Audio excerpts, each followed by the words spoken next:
Welcome to this explainer. Have you ever noticed that the absolute most powerful person in a room is rarely the one doing all the talking? Today, we're diving into a really fascinating dynamic. We're going to unpack the actual architecture behind strategic silence and show you exactly how you can command profound respect, not by dominating the conversation, but through the highly deliberate power of simply saying less. So think about this. What if talking less actually made you more powerful? It kind of flips our everyday assumptions totally upside down, doesn't it? Because let's face it, we are totally conditioned to believe we've got to be the loudest to be heard, that we constantly need to be broadcasting our thoughts just to get a little respect. But as we'll see in the social psychology we're breaking down today, the exact opposite is true. All right, let's jump right into Section 1, the loudness myth. The loudest person in the room isn't always the most powerful. Just think about the dynamics at your own workplace or even in your friend group. We've all seen that one person, right? The one who completely dominates the airwaves, always talking over everyone else. But honestly, they're usually just making noise. The person who holds the actual influence, they're usually the quiet observer.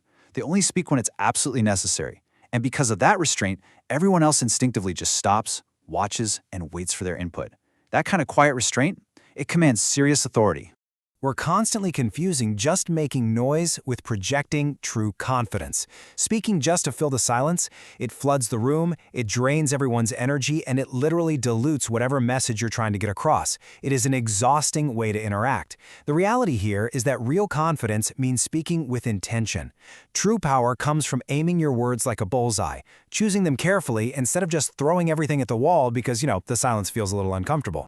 Which perfectly sets up Section 2. The power of intention. Think of your words exactly like currency. Talking too much?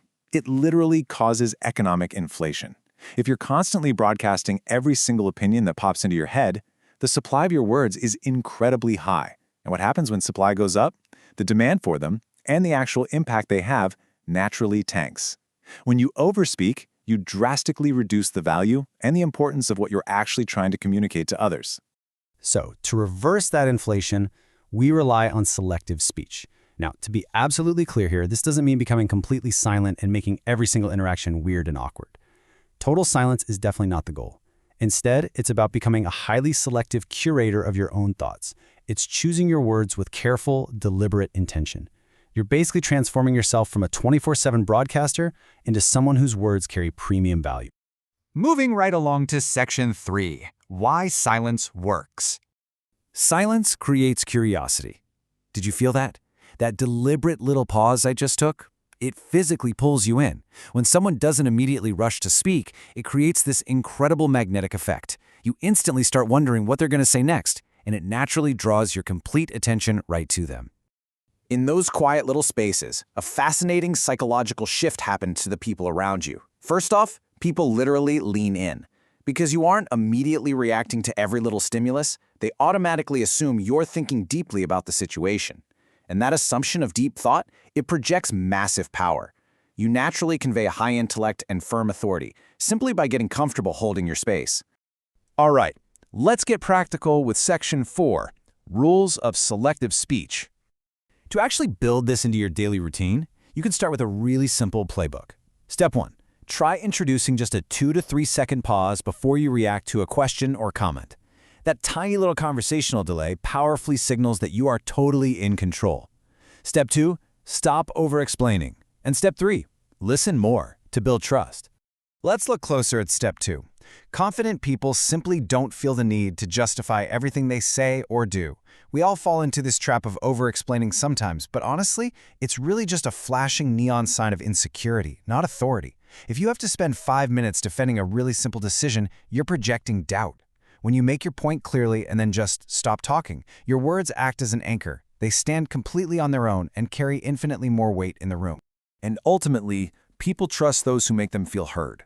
By choosing to say a little less, you naturally open up the space to genuinely listen to the people around you. And making someone feel deeply understood isn't just a nice, polite thing to do. It is literally the fastest, most undeniable way to build deep, lasting trust and influence with absolutely anyone you meet. Which brings us to our final part, Section 5, the ultimate payoff. The beautiful irony of communication is that by mastering this selective speech, your entire dynamic shifts. You become significantly more powerful in your everyday interactions. You're far more respected by your peers, and surprisingly enough, you actually become much more understood. The less you try to force your message by over-talking, the more people genuinely absorb and respect what you have to say. So, I want to leave you with this one question to think about. Are you ready to build that quiet confidence that people feel instantly? I highly encourage you to test this out today. Take that 2-second pause. Stop over-explaining your decisions. Just watch exactly how the dynamic in the room naturally shifts right in your favor.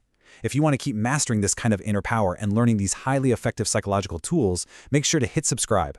Thanks so much for hanging out with me for this explainer, and we'll see you next time.